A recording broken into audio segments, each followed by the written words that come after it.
Alright you guys, so today we have another massage gun. It comes in this nice bag. As you can see, everything is put in here.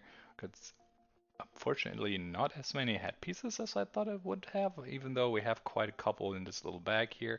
We can attach to the machine, and then on the other side the machine is sitting in here quite nicely. So let's get this out of there and check that out ourselves.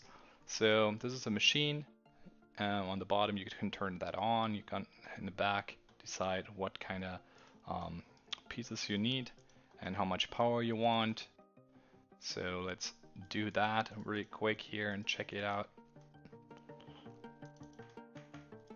And then what we're gonna do is, yeah, let's get this to work first.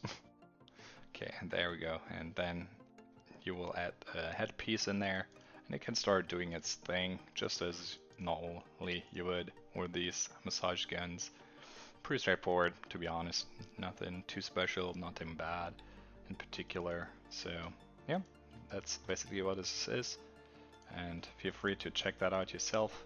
And I guess we could call this a day, and I will see you around in the next video, you guys. So yep, here it is running, and take care. So until next time, bye bye.